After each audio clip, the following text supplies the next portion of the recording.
BJP की सरकार ने असंगठित अर्थव्यवस्था पर आक्रमण किया है और आपको गुलाम बनाने की कोशिश की जा रही है। 2008 में जबरदस्त आर्थिक तूफान आया, पूरी दुनिया में आया, अमेरिका में, जापान में, यूरोप में, चाइना में, सब जगह आया। अमेरिका के बैंक गिर गए, कंपनियां बंद हो गई, एक के बाद एक कंपनी की लाइन लग गई, बंद हो गई। यूरोप के बैंक गिरे, मगर हिंदुस्तान को कुछ नहीं हुआ। यूपीए की सरकार थी, प्रधानमंत्री जी के पास गया और मैंने उनसे पूछा, मनमोहन सिंह जी बताइए, पूरी दुनिया में आर्थिक नुकसान हुआ है, हिंदुस्तान को कोई असर नहीं हुआ, कारण क्या है? मनमोहन सिंह जी ने कहा, राहुल, अगर हिंदुस्तान की अर्थव्यवस्था को समझना चाहते हो तो यह समझना होगा कि हिंदुस्तान में दो अर्थव्यवस्थाएं हैं।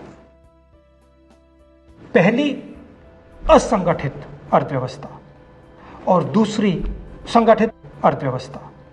संगठित अर्थव्यवस्था में बड़ी कंपनियां, नाम आप जानते हो। असंगठित अर्थव्यवस्था में किसान, मजदूर, छोटे दुकानदार, मिडिल साइज कंपनीज।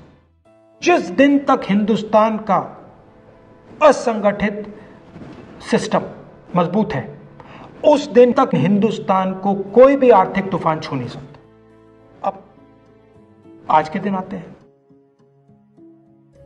पिछले 6 साल से बीजेपी की सरकार ने असंगठित अर्थव्यवस्था पर आक्रमण किया है। 3 बड़े उदाहरण तो मैं आपको अभी दे देता हूं। नोटबंदी,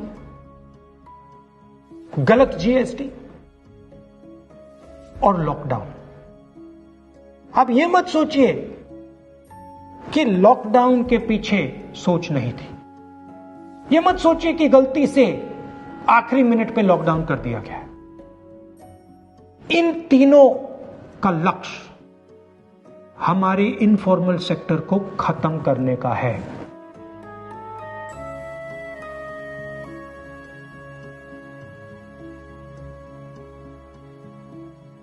प्रधानमंत्री जी को अगर सरकार चलानी है, मीडिया की जरूरत है, मार्केटिंग की जरूरत है। मीडिया और मार्केटिंग 15-20 लोग करते हैं। इनफॉर्मल सेक्टर में पैसा है, लाखों करोड़ रुपए, जिसको ये लोग छू नहीं सकते।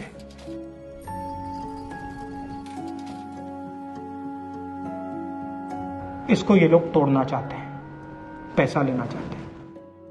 इसका नतीजा आएगा। नतीजा यह होगा कि हिंदुस्तान रोजगार पैदा नहीं कर पाएगा।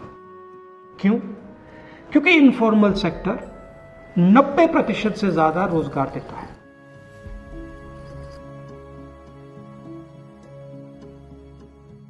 जिस दिन इनफॉर्मल सेक्टर खत्म हो गया, नष्ट हो गया, उस दिन हिंदुस्तान रोजगार पैदा नहीं कर पाएगा। आप ही इस देश को चलाते हो, आप ही इस देश को आगे ले जाते हो, और आपके खिलाफ साजिश हो रही है। आपको ठगा जा रहा है और आपको गुलाम बनाने की कोशिश की जा रही है। हमें इस आक्रमण को पहचानना पड़ेगा और पूरे देश को मिलकर इसके खिलाफ लड़ना पड़ेगा।